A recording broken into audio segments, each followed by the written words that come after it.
സ്വാമി ശരണമയ്യപ്പോ.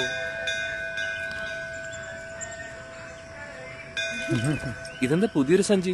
ഒരു മുടിക്കെട്ട്. ഒരു മുടിക്കെട്ടോ? ഒരു മണ്ഡലകാലത്തില് മലയ്ക്കെത്തുന്ന അയ്യപ്പന്മാര് 1 കോടിയിൽ കൂടുതലാണ്. പക്ഷേ ഒരാളവിടെ 100 ഗ്രാം വേസ്റ്റ് ഇടുകയാണെങ്കിൽ 1000 ടൺ വേസ്റ്റ് അവിടെ കുമിഞ്ഞുകൂടും. ദർശനം കഴിഞ്ഞ് തിരികെ വരുമ്പോ ശബരിമലയിൽ വേസ്റ്റ് ഒന്നും ഉപേക്ഷിക്കാതെ ഈ സഞ്ചിക്കകത്തിട്ട് വീട്ടിൽ കൊണ്ടുവന്ന് സംസ്കരിക്കാനാണ് ഒരു മുടിക്കെട്ട്.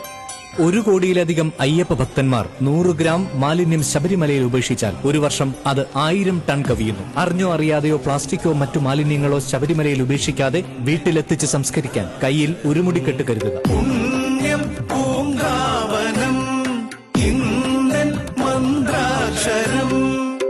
മഞ്ഞപ്പൊടി 3 പാക്കറ്റ്, കർപ്പൂരം 2 പാക്കറ്റ്, ചന്ദനത്തിരി 1 കൂട്, സിന്ദൂരം 3 പാക്കറ്റ്. ചെറുതോ വലുതോ? വലുത് വലുത്. കർപ്പൂരം 2 പാക്കറ്റ്, കൂടാതെ നെയ്ത്തേങ്ങ 8. ഇരുമുടിക്കും കിട്ടുന്നതൊക്കെയും വേണ്ട എല്ലാം ആയി. ഇരുമുടിയിലേക്ക് വേണ്ടാത്തതും ഉണ്ടല്ലോ കൂട്ടത്തിൽ. കൂട്ടത്തില് എന്താണ് വേണ്ടാത്തത്? പ്ലാസ്റ്റിക് കവറിലല്ലേ ഇരുമുടിയിലേക്ക് എല്ലാം എടുത്തത്. ഒരു വർഷം 1 കോടി ഇരുമുടികളാണ് മലയിലെത്തുന്നത്. ഒരു ഇരുമുടിയിൽ 50 ഗ്രാം പ്ലാസ്റ്റിക് ഉണ്ടെങ്കിൽ 500 ടൺ പ്ലാസ്റ്റിക് ആണ് ഇരുമുടിയിലൂടെ മാത്രം മലയിലെത്തുക. അത്രയും നമുക്ക് ഒഴിവാക്കിക്കൂടാ?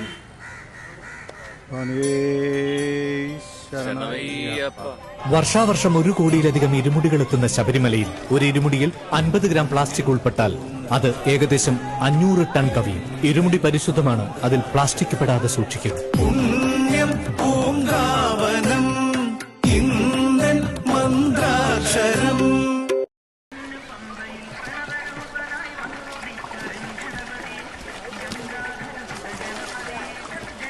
എണ്ണയും സോപ്പും. പമ്പ അയ്യപ്പൻ നീരാടുന്ന പുണ്യനദിയാണ്.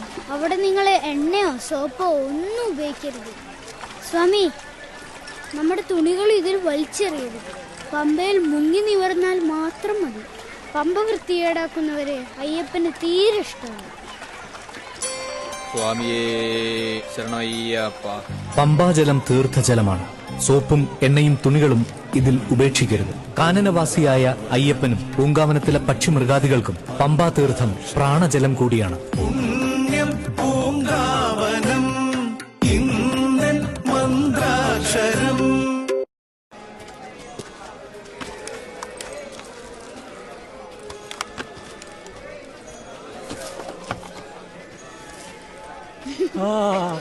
വന്നല്ലോ.